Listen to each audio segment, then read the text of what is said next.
कथेचं नाव आईचं घर. लेखक लक्ष्मण देवटे.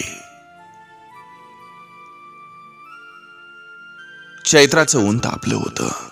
अंगाची लाही लाही होत होती. चटाचटा अंग भाजायचं. आणि अशा कडक उन्हात कोसा काकू घराकडे निघाली होती. काडा कुडा डोक्यावर घेतलेला, एका हातात काठी. काठी टेकवीत टेकवीत बळच पाय ओढत होती. पायतान दोरीनं बांधल्यालं लाल हिरव्या लुगड्याचा दंड घालून जुन्यार नेसली होती. ते पण टकुऱ्यावर फाटलं होतं. त्यातून डोक्याची पांढरी केस भुरभुर उडत होती. अंगणात ओझ टाकून कोसा काकून ताटी उघडली. कोपऱ्यातल्या केळीतून तांब्या भरून घेतला. घटा घटा पाणी पेली. गार पाणी पिऊन बरं वाटलं. सुस्कारा टाकून घाम पोसत दाराच्या तोंडी बसली. गोठ्यावर नुकतंच पांजरान घातलेलं, त्यामुळे चांगलंच गार लागत होतं. कोसा काकू एकटक नजर लावून आभाळात बघत होती. लहान लहान ढग गोळा होत होते. लहान ढगाचं मोठं ढग बनत होतं. हळूहळू ढगाने गर्दी केली. अंधारून आलं होतं. वारा शांत होता. अंग नुसतं उकडून निघत होतं. जीव कासावीस होत होता. अवकाळी पाऊस येतो की काय असं तिला वाटायला लागलं. बघता बघता दूर काळ्या ढगामध्ये नागिन सळसळावी तशी वीज सळसळत गेली. तिला पाहून कोसा काकून डोळंच मिटलं. आता तिच्या मनाचा तळ ढवळून निघाला होता. भूतकाळ तिच्या पुढे उभा राहिला होता. केसू तात्या हा एकटाच रानात गेला होता. कोसा काकू घरीच होती. लहानाले लेकरं घेऊन कशी रानात जाणार. शिवा आणि भिवा हे लहान लहान होते.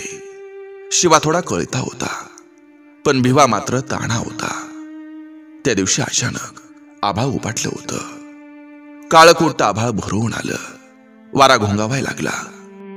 बघता बघता काड काड धाड धाड सुरू झालं. मोठे मोठे थेंब पडायला लागले. जमीन नाहू लागली. वळीवानं हजेरी लावली. काड काड करून वीज कडाली. बघणाऱ्यांचं डोळं दिपलं. कोसा काकूनी राम राम म्हणत दोन्ही लेकरं पोटाशी कवटाळली. ए आई, अगं तू राम का म्हणतीस ग? शिवानं प्रश्न विचारला. अरे बाळा, राम राम म्हटल्यावर संकट येत नसतं बघ, असं म्हणून तिनं त्याच्या तोंडावरून हात फिरवला. त्याच्या बालमनाला मात्र काहीच कळालं नाही. ए आई, बाबा कधी येतील ग? बापाची आठवण येताच शिवानं विचारलं. अरे बाळा, हे बघ, पाऊस कमी झाला की येतील. कोसा काकू त्याला समजावत म्हणाली. आता तिला आपल्या धन्याची काळजी वाटत होती. ती त्याच्या वाटाकडे डोळं लावून बसली होती. पाऊस उघडला, पण केसू त्या घरी आलाच नाही. वीज पडून तो देवा घरी गेला आणि कोसा काकूने हंबरडा फोडला. दोन्ही लेकरं घेऊन ती कॅस तोडायला लागली. पण लेकरांसाठी सगळं दुःख तिला पचवायचं होतं. ऐन तारुण्यात केसू तात्या सोडून गेला होता. कोसा काकूवर दुःखाचा डोंगर कोसळला. पण बाई लय हिंमतवान, अजिबात डगमगली नाही. दोन्ही लेकरावर आणपण घातलं. लेकरं मोठी झाली होती. आता तिची हिंमत वाढली होती. नात्यातल्याच पोरी बघून दोघांचा हात पिवळं केलं. दोन्ही पोरं कष्टाळ होती. त्यात सुना पण कामाच्या मिळाल्या होत्या. त्यांचा वेल विस्तार वाढला. पोट पाणी पिकलं. 2चे 4 आणि 4चे 8 झाले. पण थोड्याच दिवसात दोन्ही सुनांचं पटन असं झालं. एका चुलीच्या 2 चुली झाल्या. कोसा काकूनं सगळ्यांना वाटण्या करून दिल्या. आता कोसा काकू ही धाकट्याकडे राहत होती. नातवंडांना सांभाळून कामं करायची. त्यामुळे सून सुद्धा तिला खूप जपायची. दोघा भावांनी स्वातंत्र्य विहिरी पाडल्या. जमीन बागायती झाली. दूध दुभतं वाढलं. रोजचं 2 रुपये यायला लागलं. माळव्याचा पैसा खुळखुळायला लागला. एक दिवस गोठ्यावरचं केंबाळ जाऊन त्याच्या जाग्यावर 2 सुंदर बंगलं उभं राहिलं. डोंगणाखाली गाड्या आल्या. आता शिवा आणि भिवाची गावात किंमत वाढली होती. लोक त्यांना मान देत होते. पण इकडं घरात कोसा काकूची किंमत संपली होती. सोनाने आता लाथाडायला सुरुवात केली होती. कोसा काकू थकली होती. तिला काम होत नव्हतं. दोन्ही नातवंड शाळेत जायची. दिवसभर म्हातारी कोंबड्या सांभाळायची. अख्ख्या घराची मालकीण ती. पण पडवीच्या एका कोपऱ्यात तिची सोय केली होती. लेका सुनाला आता ती जड झाली होती. खाकरली थोकली तरी सून कुरकुर करायची. घालून पाडून बोलायची. कोसा काकू गप गुमानं सहन करायची. नाहीतरी ती तर आता काय करणार होती. एक दिवस कोसा काकू पडवीला झोपली होती. झोप कोठली आली. नोस्तर डोळं झाकून पडली होती. सून नवऱ्याचं कान भरत होती. अहो मी काय म्हणते, ऐकताय का जरा? का ग, काय म्हणते? पेपर वाचता वाचता भिवानं विचारलं. मी म्हणते आजपर्यंत म्हातारीला कुणी सांभाळलं व? कोणी म्हणजे? आपणच. काय झालं? देहूच्या प्रश्नानं सावध होत भिवा म्हणाला. म्या म्हणते तुमची जशी आय हाय तशी कारभाऱ्याची पण आय हायच ना? भिवाच्या डोळ्यात बघत देहूनं विचारलं. मग आय हायच की. मग मी म्हणते तुमच्यावर जसा हक्क आहे तसा त्यांच्यावर पण हक्क असणारच की. होय, हक्क असणारच ना. जन्म दिलाय म्हणून मी म्हणते आतापर्यंत आपण सांभाळले, आता थोरल्याकडे जा म्हणावं. तसं काही नाही, मी अजून सांभाळेन. पण पोरं 10वीला आहेत. त्यांना अभ्यास करावा लागतो. या म्हातारीच्या खोकल्यानं त्यांना अडचण नको म्हणून म्हणलं म्या. भिवाचा अंदाज घेत देहू म्हणाली. खरंय तुझं. पोरांचा विचार करायला पाहिजे. डोकं खाजवीत भिवा म्हणाला. नाहीतरी कारभाऱ्याने तरी कवा सांभाळले का कधी सणासुदीला बोलावली या? सांगा बरं मला. होय, दादा कवाच बोलवीत नाही. तुमच्या वक्तीच काय पाळणा टांगला होता होय, म्हणून तुम्हीच उक्त घेतलं या. जा म्हणावं थोरल्या घरी. भिवाला पुढं घालत सून देहू अशी म्हणाली. कोसा काकू पोटाशी गुडगं घेऊन निवांत झोपली होती. भिवा तिला उठवत होता. बघा बघा कशी झोपली या. दिवसा झोपायचं आणि रात्रीचं खोकत बसायचं. खाल्लेलं तरी कसं जिरतं कोणाच ठाऊक. तिरस्कारानं तोंड वाकडं करत देहू म्हणाली. सुनाचं बोलणं ऐकताच कोसा काकू धडपडून उठली. डोळ्या वाटा आसवं गेलेली. काय र भिवा, काय म्हणतोयस? डोळं पुसत कोसा काकून विचारलं. आई, आई, तू दादाकडचा आणि त्याच्याकडेच राहा. शब्दांची जुळवाजुळव करत भिवा आईला असं म्हणाला. का र बाबा, काय झालं? काय चुकलं वय माझं? आक्तिक होऊन कोसा काकून विचारलं. आई, तसं नाही काय, पण आजपर्यंत म्या सांभाळलं. मग आता थोडं दिवस दादा सांभाळी ना. जातो त्याच्याकडं. अरे पोरा, कोरभर तुकड्यासाठी कशाला दारोदार हिंडायला लावतो यास? माझं तरी काय राहिले. आज हाय उद्या नाय. डोळं पुसत कोसा काकू असं म्हणाली. तसं कसं? अजून 10 वर्ष जागा घे तुम्ही. आम्ही काही नको म्हणतोय का? पण 2 लेक आहेत ना, तर दोन्हीकडे खावा. एकट्याच्याच तरी मुळावर कशाला तुम्ही उठला या? होय. तोंड फुगवून सोंदेहू असं म्हणाली. तसं काय नाही, जाते बाबा, त्याच्याकडे जाते. असं म्हणून कोसा काकू उठली. गोदडीची घडी घातली. सोनला देहूला मनातून आनंद झाला. लगबगीनं पुढं झाली. उशाचं ताट तांबे एका पिशवीत टाकला. लुगडं चोळी आणून दिली. गोदडीच्या वळकटीत गुंडाळलं. वळकटी बांधून डोक्यावर दिली. हातात पिशवी घेऊन काठी टेकवत टेकवत कोसा काकू निघाली. डोळ्यांच्या कडा ओल्या झाल्या, आसवांना वाट सापडली. चालताना पायात पाय अडखळत होतं. थोडं अंतर गेल्यावर कोसाकाकू उभी राहिली, मागं फिरून पाहायला लागली. काय गाय, काय झालं अजून? कोरडेपणानं भिवानं विचारलं. काय नाही र, म्हणलं पोर अजून शाळेतून नाही ना आले? नाही आले, त्यांचं काय करायचंय? अरे त्यांना नाही बघ भेटले, म्हणलं भेटून जावं. डोळं पोसत कोसाकाकू म्हणाली. त्यांना भेटायला तू काय मुंबईला चालली होय ग? तसं काय नाही बाबा, राहू दे. आता हेच माझी मुंबई हाय, जाते सुखानं राहावा. पदरानं डोळं पुसत कोसाकाकू असं म्हणाली आणि तोंड फिरवून चालायला लागली. ओढा ओलांडून कोसाकाकू वर आली. भिवाचा बंगला मागं पडला. शिवाचा बंगला दिसायला लागला. थोरल्या लेकाचा बंगला लांबूनच न्याहायला लागली. तिच्या मनाला पालवी फुटत होती. राजवाड्यासारखा तो बंगला उभा होता, पण या राजवाड्यात आपल्यासारख्या म्हातारीला जागा मिळेल का? शिवा मला आई म्हणून जवळ घेईल का? ह्या एकाच विचारानं तिच्या तोंडावरची पालवी करपून गेली. विचारांच्या तंद्रीतच ती चालत होती. पावला पावलांनी बंगला जवळ येत होता. कोसाकाकूला पाहून काळं कुत्र भुकायला लागलं, अंगावर धावायला लागलं.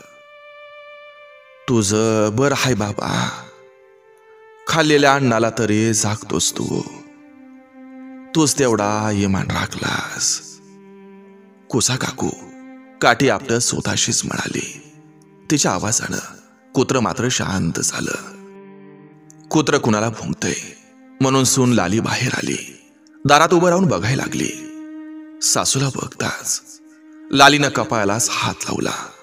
तिनं नवऱ्याला हाक मारली. धावत शिवा बाहेर आला. अहो अहो बघा ना बघा, अहो हे स्वांग कुणीकडे आलं या? आली आली बघा, आपल्या मुळावर आली आता. हे नाक तोंड मोडीत लाली म्हणाली. सुनाचं बोलणं ऐकून कोसाकाकूचं अवसान गळूनच गेलं. पायात पाय अडकून ती मटकन जोत्यावर टेकली.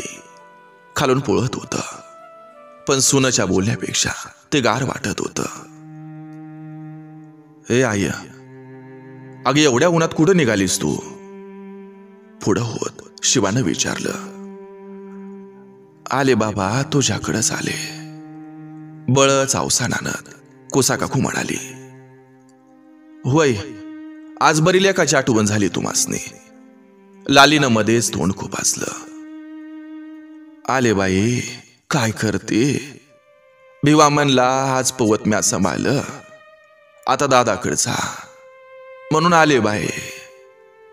तोंडावरचा घाम पुसत कोसाकाकू असं म्हणाली. काय मन दादाकडे जा, धडधाकट होते तवा सांभाळलं, आणि आता हात पाय तकले म्हणून हाकलून दिलं वय? काही गरज नाही, मी अजिबात सांभाळणार नाही. लालीचं बोलणं ऐकून कोसाकाकूचं तोंड चिमणीवाणी बारीक झालं. शिवाकडं ती मोठ्या आशेनं बघत होती, पण बायको पुढं त्याचं काही चालत नव्हतं. शिवा, ए पोरा, काय करू र बाळा, कुठं जाऊ आता? डोळ्यात पाणी आणून कोसाकाकूनं विचारलं. अहो काय करू म्हणजे, ज्याची लेकरं सांभाळले शेण कुठ काढलं त्याला सांभाळ म्हणावं. म्या पाठीशी लेकरं बांधून शेतात काम केलं, तवा नाही कुणाला माझी दया आली. धाकटा लेक सून लय लाडाची होती ना तवा, आम्हाला कुणी नाही विचारलं. आता बरी आमची आठवण झाली. आता लालीच्या तोंडाचा पट्टा सुरू झाला होता. लाली शांत होणार नाही हे शिवाला माहिती होतं. ए आई, हे बघ, तू आली तशी माघारी जा, तुला भिवा सांभाळीन. हे बघ, हिथं तुझं आणि हिचं नाही जमणार हे मला माहिती आहे. तू आपली जा. आई जवळ बसत हळू शिवा असं म्हणाला. शिवाचं बोलणं ऐकून कोसाकाकू उठली. डोळं पोचत माघारी निघाली. मोठमोठ्यानं रडावंसं असं तिला वाटत होतं. कुठं जावं हेच तिला कळत नव्हतं. भिवाच्या घराचा रस्ता सोडून कोसाकाकू पाय वाटेनं निघाली. तिला आता आपल्या धन्याची आठवण येत होती. ओसाड माराणावरून कोसा काकू चालली होती. बाबळीच्या खोडाला केस होता त्याचं थडगं, ते उन्हात तापत होतं. थडगं पाहून कोसा काकूचं मन भरून आलं. धणी धणी असं म्हणून तिनं हंबरडा फोडला. थडग्याला तिनं मिठी मारली. थडग्यावर डोकं आपटून ती रडायला लागली. धणी धणी मला सोडून गेला, मला आता नाही राहवत. दोन्ही लेकरांमुळं तुमचा इसर पडला होता, पण आता लेकरांनीच मला भाऱ्यावर सोडलं. धणी मी आता कुठं जाऊ, मला ठेवू नका. मला धणी मला घेऊन जा. नाही सोसवत आता. लय सोसलं, लय भोगलं, लय भोगलं असं म्हणून कोसा काकू रडायला लागली. केसोदा त्याच्या थडग्यावरती ना अश्रूंचा अभिषेक घातला होता. हळूहळू कोसा काकू यातून सावरायला लागली. तिनं पाहिलं थडग्यावर पाला पाचोळा, बाबळीची काठी फुलं पडली होती. तिनं पदरानं थडगं झाडून काढलं. त्याच्यावर प्रेमानं हात फिरवला. धणी तुम्ही भिनगोर आहेत. घोर फक्त माझ्या एकटीच्या जीवाला. म्या सोसलं तेवढं नसतं तुम्ही सोसलं, व नसतं सोसलं. मला माहितीये तुमचा रागीट स्वभाव पोरांच्या नरडीवर बसला असतास. जाऊ द्या, आपलीच लेकरं आहेत. मी काय आज आहे आणि उद्या नाही. त्यांचे ते सुखात नांदून मी गावात जाऊन राहते. आपल्या हक्काची जागा आहे, कशाला लोकांच्या दारात पडू. राहते मी आपल्या हक्काच्या जागेत राहते. मी जाते असं म्हणून कोसा काकू जायला निघाली. पुन्हा एकदा थडग्यावर डोकं ठेवलं. धणी पण एक ध्यानात ठेवा, आता लय दिवस नका ठेवू मला. इथं तुमच्या शेजारी शोभून दिसेल मी. नका लय दिस ठेवू मला असं म्हणून डोळं पोसत कोसा काकू गावाकडे निघाली. जुनं माळवात हे सगळं पडलं होतं. लोकांनी खांड दांड काढून नेली होती. नुसत्याच भिंती उभ्या होत्या. कोसा काकूनं उंदीर घुशीची बेळ बोचवून परवर साफ केला. 2-4 बासे आणून वर टाकले. पळसाच्या डाळ्या आणून वर शेकरान घातलं. हिरव्यागार डाळ्याने गार सावली पडत होती. कोसा काकू आता स्वतःच्या घरात राहत होती. इथं कोण राहते? समोर उभं राहून कोणीतरी प्रश्न विचारला आणि त्या प्रश्नानं कोसा काकूच्या विचारांची शृंखला तुटली. आता आभाळ जाऊन ऊन पडलं होतं. होय, मीच राहते या. स्वतःला सावरत कोसा काकू म्हणाली. तुम्ही भिवा पाटलांच्या आईच दिसताय ना, बरोबर ना? म्हातारीला निहाळत त्या व्यक्तीनं विचारलं. कुठला भिवान कुठला शिवा, मला कोण नाही, म्या एकटीच हाय. पण तुम्ही कोण? तोंडाकडे बघत कोसा काकून विचारलं. मी शाळा मास्तर आहे. काकू ही जनगणना चालू आहे म्हणून माहिती घ्यायची, म्हणून आलतो असं म्हणून मास्तरने हातातली मोठं भारी रजिस्टर उकाडलं. मास्तर, माहिती घेऊन तरी काय करायचं? माझं काय असून नसून. अहो तसं कसं? अहो सगळ्यांची माहिती घ्यावी लागते. घर तुमचंच आहे ना? माहिती भरत मास्तरनं विचारलं. होय मास्तर, घर माझंच आहे. एका आईचं घर आहे, आईचं घर असं म्हणून कोसा काकूचं डोळं भरवून आलं. हातात पेन घेऊन मास्तर सुळबूर करत होता. मास्तर, काय पाहिजे? काय नाही काकू, घर नंबर टाकायचा होता, कुठं टाकावा? माझ्या घराचा नंबर? मास्तर, हा इथं टाका की या वाशावर. अहो मास्तर, आता घराचं वाचच फिरल्यात. त्याला काय करता? मास्तरनं वाशावर नंबर टाकला. कोसा काकूला वाचता येत नव्हतं, पण ते पुन्हा पुन्हा नंबर पाहत होते. आपल्या एकटीचंच वेगळं घर पाहून तिच्या डोळ्यांच्या कडा ओल्या झाल्या होत्या. अश्रूने डोळं भरून आलं. त्यात आईचं घर पार बुडालं होतं. घर आता अस्पष्ट दिसत होतं, अस्पष्ट दिसत होतं, अस्पष्ट दिसत होतं.